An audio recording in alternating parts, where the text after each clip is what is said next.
Halo guys, muncul pertanyaan, mengapa Tuhan mempertemukan kami? Guys, pertemuan antara suami dan istri adalah satu hal yang penuh dengan keunikan. Kenapa saya menggunakan istilah suami dan istri?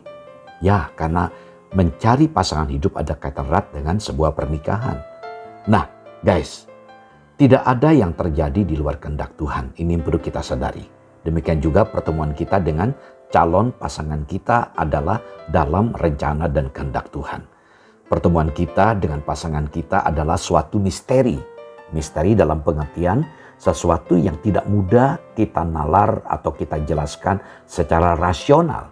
Ada unsur-unsur yang tidak bisa dijelaskan dengan nalar kenapa kita tertarik kepada pasangan kita. Namun kalau dipandang dari sudut Kristiani, kita percaya dan bersikap bahwa tidak ada yang terjadi di luar kehendak Tuhan. Dengan kata lain, pertemuan kita dengan pasangan kita dalam rencana dan kehendak Tuhan. Nah, pertemuan itu sudah pasti ada campur tangan Tuhan.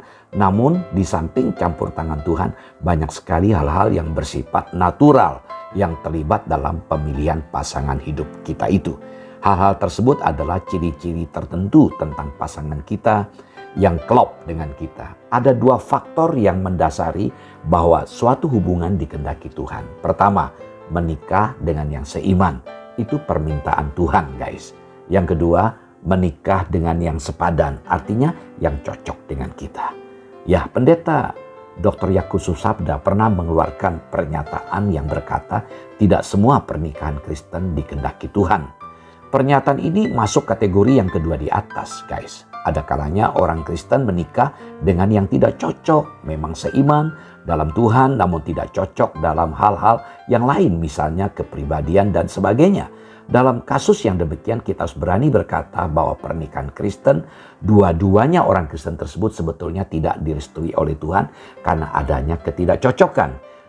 Keharmonisan dalam rumah tangga bukanlah pertanda Tuhan merestui suatu hubungan suami istri. Sebagai contoh, menikah dengan yang tidak seiman, jelas tidak selaras dengan kehendak Tuhan. Meski dalam rumah tangga mereka harmonis, kecocokan memang adalah hal yang sangat indah dan hal yang sangat penting dalam pernikahan, namun tidak bisa dijadikan sebagai tolok ukur bahwa itu adalah pernikahan yang dikehendaki Tuhan. Sebaliknya, kalau kedua orang tersebut seiman dan menemukan banyak kecocokan sehingga pernikahan mereka benar-benar solid, kuat, bebas dari konflik dengan mudah, kita bisa langsung berkata pernikahan itu memang dikehendaki Tuhan.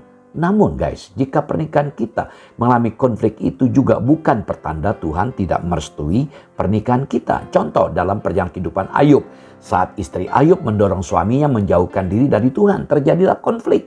Namun apakah kita berkata bahwa Tuhan sedang tidak memberkati Ayub dan meninggalkan Ayub? Dengan tegas kita bisa berkata tidak, Tuhan hadir bersama Ayub, bahkan tantangan dan pencobaan yang dialami pada saat itu adalah kontrol kedaulatan Tuhan. Tidak ada indikasi satupun Tuhan meninggalkan Ayub. Memang ada kalanya orang Kristen mempertanyakan mengapa pernikahan itu mengalami konflik. Tapi kalau sudah yakin Tuhan yang memimpin jalannya hubungan kita, jangan lagi mempertanyakan hal itu. Kita dengan tegas bisa berkata pernikahan ini dikehendaki Tuhan. Percocokan ini adalah memang bagian dari kehidupan kita untuk membangun hubungan yang serasi. Jadi guys, pada masa berpacaran jangan sampai kita lupa membuka diri terhadap ajaran bimbingan Roh Kudus sendiri, sebab dia akan membimbing kita guys, tergantung kita mau mendengarkan dan mentaati atau tidak. Shalom.